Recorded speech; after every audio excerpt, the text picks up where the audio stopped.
Assalamualaikum dear viewers, it's me Asim Shah. Welcome to the channel The Learner Choice. 10th class के mathematics का chapter number 2 start किया हुआ है। Previous classes में हमने discriminant के मुतालिक पढ़ा, डिस्क्रिमिनेंट के साथ क्यूब रूट ऑफ यूनिटी के मुतालिक पढ़ा, उस पर डिफरेंट टाइप के क्वेश्चन किए। आज का जो लेक्चर है वो है relationship between roots and coefficient of a quadratic equation. यानी अगर आपको एक क्वाड्रेटिक इक्वेशन दी गई है A x square plus B x plus C equals to 0, एक क्वाड्रेटिक इक्वेशन आपको दी गई है। अब इस क्वाड्रेटिक इक्वेशन के रूट्स और इसके कोफिशिएंट के दरमियान क्या रिलेशनशिप है, तो इसके दरमियान रिलेशनशिप को स्टडी करते हैं। देखिए शाबाश, यह हमारे पास जनरल एक क्वाड्रेटिक इक्वेशन है। आपने क्वाड्रेटिक फार्मूले की मदद से प्रूव किया था कि इस गिवन क्वाड्रेटिक इक्वेशन के जो दो रूट्स हैं, दो सॉल्यूशन हैं, वो इस फार्मूले से आपने हासिल कर लिया। x equals to minus b plus minus b square minus 4ac divided by 2a। ये दो रूट्स हैं किसी भी जनरल क्वाड्रेटिक इक्वेशन के। यानी अगर आप सेपरेट करना चाहे, फॉर एग्जांपल एक रूट को मैं अल्फा का नाम देता हूँ minus b plus b square minus 4ac divided by 2a, और दूसरे रूट्स को मैं बीटा से रिप्रेजेंट कर रहा हूँ minus minus b square minus 4ac divided by 2a। देखिए शाबाश, ये जनरल क्वाड्रेटिक इक्वेशन थी। ये आपने क्वाड्रेटिक फार्मूला से दो सॉल्यूशन सेट हासिल किए थे। एक सॉल्यूशन सेट ये है, दूसरा सॉल्यूशन सेट ये है। अगर आप इन दोनों रूट्स को आपस में सम कर दें, अल्फा और बीटा का अगर आप क्या ले लें, सम ले लें। देखिए शाबाश, अल्फा की जगह आपने वैल्यू लिखे minus b plus b square minus 4ac divided by 2a, plus beta की जगह आप वैल्यू ले लें। बीटा की वैल्यू है minus b square minus 4ac divided by 2a। आपने पढ़ा है कि अगर डिनोमिनेटर सेम है तो एक डिनोमिनेटर ले लें, नोमिनेटर को आपस में जमा कर दें। पहला टर्म लिखे minus b plus b square minus 4ac, फिर दूसरा टर्म लिखे minus b square minus 4ac।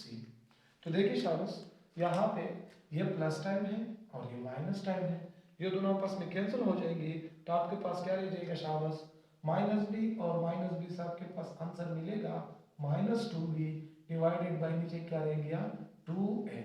तो ये 2 और 2 कैंसिल, यानी आपने हासिल किया कि किसी भी क्वाड्रेटिक इक्वेशन के जो दो रूट्स हैं, रूट्स अगर आप उसका सम हासिल करना चाहें तो इस फॉर्मूले की मदद से आपने हासिल करना। तो ये हो गई रिलेशनशिप कि यानी इस जनरल क्वाड्रेटिक इक्वेशन के जो दो रूट्स हैं, अगर आप उसका सम लेंगे तो बगैर सॉल्व किए हुए, बगैर वो सॉल्यूशन सेट फाइंड आउट किए हुए, आप उसका सम बता सकते हैं इस फॉर्मूले की मदद से। और अगर कोई इन दोनों रूट्स का प्रोडक्ट चाहे, यानी alpha multiply beta equals to, तो देखिए शाबाश, आपने क्या करना है, अल्फा की जगह वैल्यू लिख रहे हैं minus b plus b square minus 4ac divided by 2a। ये आपने एक रूट लिखा, मल्टीप्लाई बीटा की जगह वैल्यू है minus b square minus 4ac divided by 2a।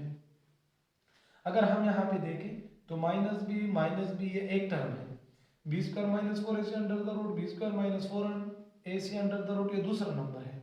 एक मरतबा प्लस है, एक मरतबा माइनस है। आपने आइडेंटिटी पढ़ी है कि a plus b into a minus b ये बराबर है a square minus b square के। तो देखिए शाबाश, इस आइडेंटिटी के मुताबिक क्या हो जाएगा कि पहले टर्म के ऊपर स्क्वायर लगा दें, माइनस दूसरे टर्म के ऊपर स्क्वायर लगा दें, divided by 2a multiply 2a से बनेगा 4a स्क्वायर। अगर आप मजीद इसको सिंप्लीफाई करना चाहें, देखिए शाबाश, माइनस बी स्क्वायर से बनेगा alpha multiply beta is equal to b square.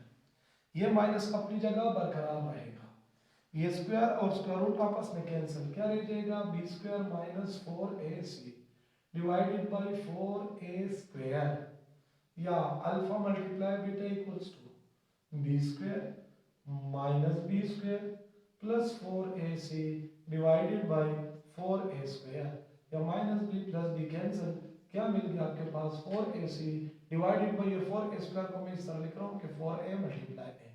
अब ये और ये कैंसिल, आपने हासिल किया कि a dot b is equal to c divided by a। तो देखिए शाबाश, ये आपके पास क्या हासिल हो गए, ये आपके पास दो फॉर्मूले हासिल हो गए कि अगर आपने किसी भी क्वाड्रेटिक इक्वेशन में रूट्स का सम हासिल करना है तो सम इस फॉर्मूले से हासिल करना है, और अगर आपने प्रोडक्ट हासिल करना है तो इस फॉर्मूले से आपने किसी भी क्वाड्रेटिक इक्वेशन के रूट्स का प्रोडक्ट हासिल करना है। फॉर एग्जांपल आपको एक इक्वेशन दी गई है x² plus 5x plus 6 equals to 0। देखिए शाबाश, ये क्वाड्रेटिक इक्वेशन है। अब आपसे किसी ने पूछा कि बगैर सॉल्व किए हुए यानी इस इक्वेशन को सॉल्व ना करें, डायरेक्टली हमें बताएं कि इस इक्वेशन के जो दो रूट्स हैं उसका सम क्या आएगा और उसके उन रूट्स का प्रोडक्ट क्या आएगा। तो देखिए शाबाश, आपने जनरल फॉर्म के साथ कंपेयर करके a b c की वैल्यू लगानी है।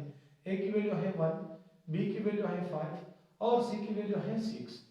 तो let alpha and beta be the roots, let alpha and beta be roots. For example इस क्वाड्रेटिक इक्वेशन के जो दो रूट्स हैं हमें नहीं पता कि वो क्या है। जनरली एक मैंने सपोज किया अल्फा, दूसरे को मैंने कहा beta. Then alpha plus beta equals to minus B divided by A, आपने इस फार्मूले का इस्तेमाल करना है। तो देखिए शाबाश, माइनस अपनी जगह पे, बी की वैल्यू है -5 डिवाइडेड बाय ए की वैल्यू क्या है 1। यानी अगर आप इस गिवन क्वाड्रेटिक इक्वेशन को सॉल्व कर दें तो जो दो रूट्स हासिल हो जाए उन रूट्स का अगर आप सम लेंगे तो आपके पास क्या मिलेगा -5।